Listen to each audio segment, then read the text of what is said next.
What is going on, ladies and gentlemen? It's another edition of Horse Talk Live, brought to you live by Michael Gascon. I am here in the flesh, and we have just wrapped up our January 2024, getting ready to get into Valentine's season, about to be February. There has been some excitement. We found the forever home for Miss Fiona.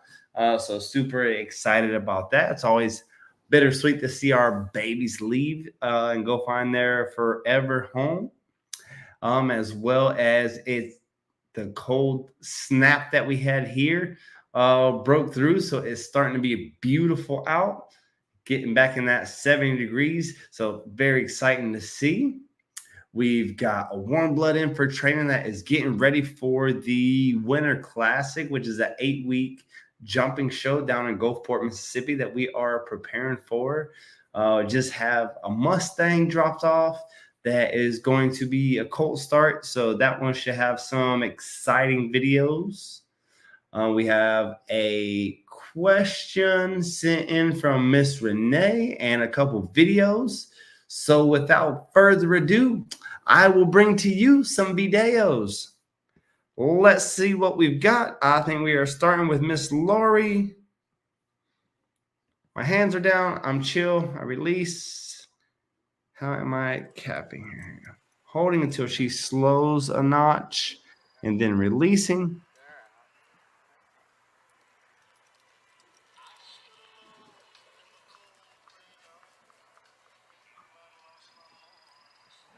I love the saddle blanket.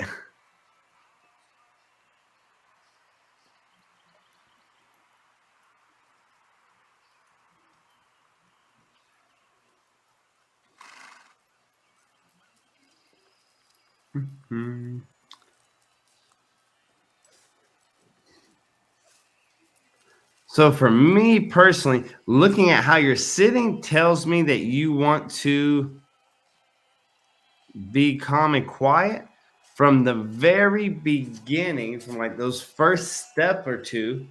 When she starts to build speed, I'm going to hassle her and get after her left and right and low until she has to stop or back, and then get a release. Kind of whenever we have our hands low and we kind of are not pulling, but we have contact with her, we're letting her know that that's okay to maintain that speed. So if we don't change something there, if we don't break that down and let her know, no, you're going to be uncomfortable if you do this, then there's not going to be that change, and she'll kind of practice what you don't want. So like right here, I would start picking left and right and holding back and left and right and holding back until she started backing up for her to find that release a little bit more obvious here. It doesn't matter how many times I release her. It doesn't matter how loose I give it to her. I cannot seem to get whatever it is, timing or whatever it is right.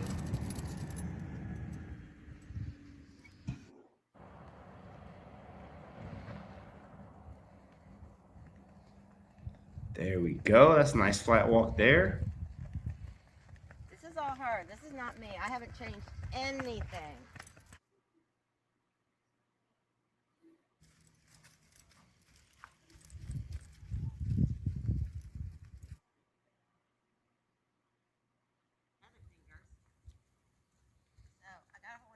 I don't have the strength in my two fingers to hold on to her head.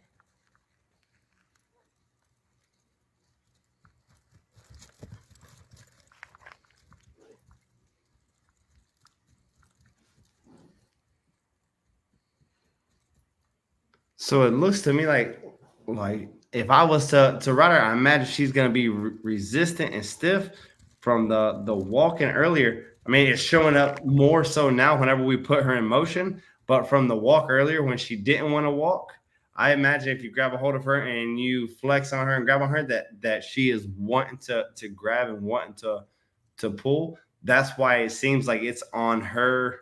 When she wants to walk, she walks good, and when she doesn't want to walk. And then here, when you want to hold her, kind of put her in that box, she is looking for her own ways out. It's because she's not respecting the parameters of in which you're holding her. She's not being very easily contained. The easiest way to say it.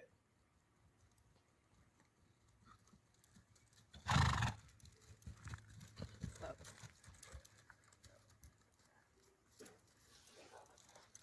You want to walk off?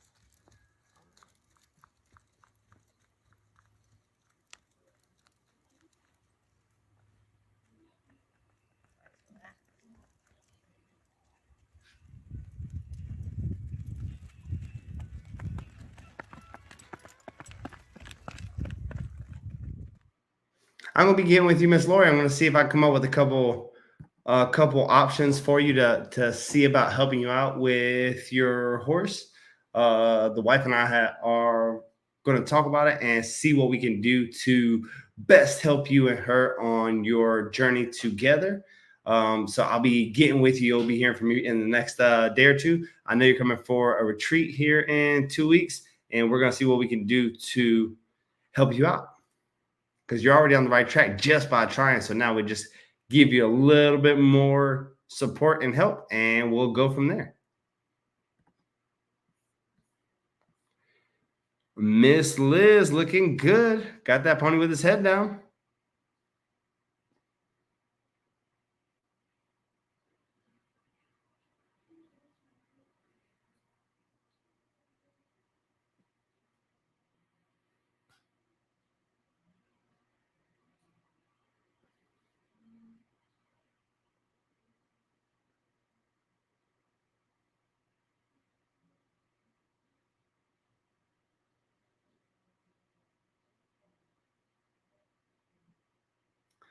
Very nice, Miss Liz. So much progress on being able to hold him up and keep him consistent. Look how much more consistent that is without popping the top.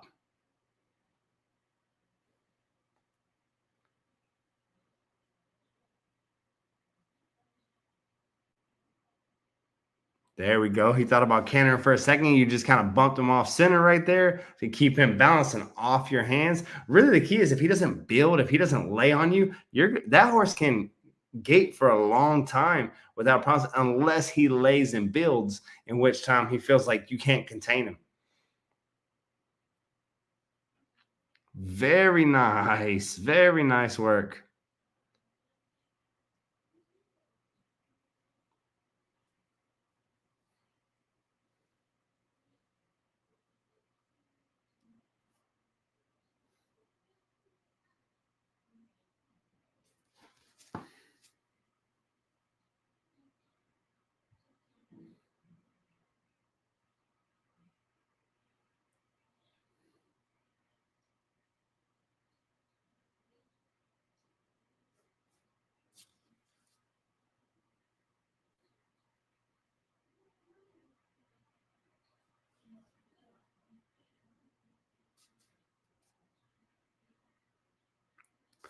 Very nice off switch after a lot of gating.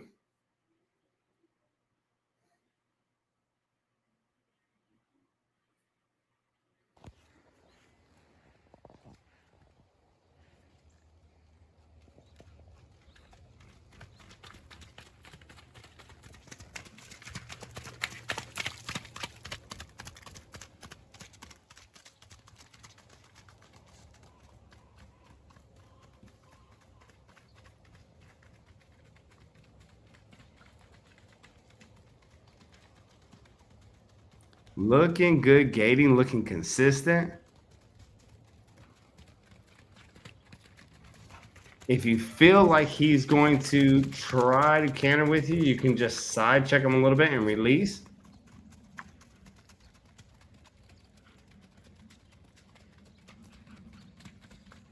There we go. Now we're rolling. There we go. Good side check.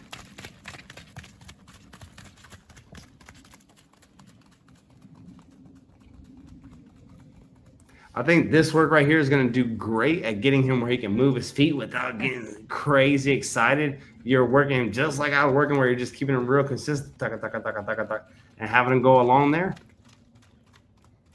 Whenever he gets excited, you're not immediately shutting him down. You're trying to keep him on task, which is gating. Very nice. I think you're not too far out from being able to use a bridle on him, which is where he's going to be a lot more comfortable. See, like right here, he's kind of like trotting, he's kind of lollygagging. I think his nose tips in a little bit more with that bridle that he's accustomed to and was trained with for so many years. I think that's going to make him just snap right into gait the way that you want to. So, like a gated bit like you use on your mare. I think he's just going to snap in the gate. I think he's just kind of lollygagging, just kind of being in a halter. But I like the lollygag. Don't get me wrong. I like the lollygag gait right now because this is the beginning. You've been working on getting him calmer, calmer, calmer. Now you're able to move him around, plop, plop, plop, plop, plop, plop, and bring him back down, which is awesome, which is great. So then you do that for a few rides, this turn on, turn off. When you go back to that gated bit and you say, hey, gate for me, he's going to turn it on for you, but he's also going to know exactly what you mean when it turns it off. So you've gone back and taken away any gray area of him not understanding. You've done a great job of filling in the gaps there where he knows exactly what you want and exactly when you want it. So I think 2 or 3, 4 more rides like that, you get him in that gated bridle. When you put him up in the bridle and he picks his nose in a little bit, I think you're going to have that quickness that you expect out of him. All right. I have a question from Miss Renee Smith. I am needing bit help with Clover and Gambry. Clover absolutely will not keep her head still in a bit. The dentist says it is her extremely low palate. Everything is very painful. I need her head and face happy to show her instead of horse bobbing for apples. Absolutely, I concur. Gambry's has asymmetrical bars in the mouth. The right side is larger, so can't accommodate a metal bit well. He remains stiff on right. Dentist recommends using a latex bit wrap for both. This helps a lot, but not ideal. For the small palate, really what we're talking about is probably not using too much of a port on her, but trying to get her in a bar, or something. I would like to get her in something very small and very solid so that anytime that she bobs her head, she runs into our hands, which makes her not want to bob her head. The idea that a horse's mouth is shaped in a way where they're not going to be able to keep their head still, it's just simply not true. If the doctor, you may know one, Miss Renee, if the doctor puts the piece of wood on your tongue and say, go, you're not going to go, out of refusal. So it's kind of the same thing whenever we're trying to find that bit. If the horse has something, the shape of their mouth or whatever's going on that's making them uncomfortable, just find the right bit for the job. It doesn't necessarily have to be the most comfortable bit in the world, but what it does have to do is have the most comfortable position for them, where if their head is up, that they're comfortable with their head up. So whether that's a lifter bit, whether like every time you come to one of the clinics with my father, he loves the Spanish bits that are well to solid, that are small is in the shanks, and a nice curved bar. Something that the only time they find discomfort is when they try to drop their head. In the meantime, as long as they keep their head up, they are comfortable. As far as Gambry goes, first thing for me is I'm really trying to get that joker just butter soft before I try to put him in place. Clover, you already have just ridiculously soft, which is a little bit of the head bob there. So finishing that up is now just a matter of her only getting uncomfortable whenever she tries to put her head down. Again, usually something with very short shanks, a curb chain, is something that's solid with a mouthpiece that is either a bar or a bar with a slight curve in it is usually what I'm going to look for on a horse like Clover. And that should put her where she just wants to put her head like a statue. Of course, whenever we ride a horse like that, our hands are like statues as well. So the only time that she runs into it is when she moves her head. That will really discourage the head movement. And then as far as Gambry goes, I would look to make him butter soft first, and snaffle, maybe a snaffle with a twist, just completely get him off the bridle first. So many of the horses that come in from over there, they are, driving hard through the bridle. When a horse is stiff and resistant, that asymmetrical mouth really shows up. When a horse is butter soft and they just don't want to touch your hands, and then you can kind of guide them into a broken bit, or you can guide them into a bar that's going to hold them straight, it really helps. But you get a horse that has an asymmetrical bar or mouth, and then on top of that, they've been driven into the bridle and they're stiff. Man, it's really hard to deal with, because it really brings light to the situation. Clover has a very low palate. Yep, absolutely. So that's why I said for a low palate horse, I'm really going to try to finish up with just a bar, just something very low. No, usually a low palate horse like that is not going to be any spoons or anything that really has a high rise in it to try to get it where we want.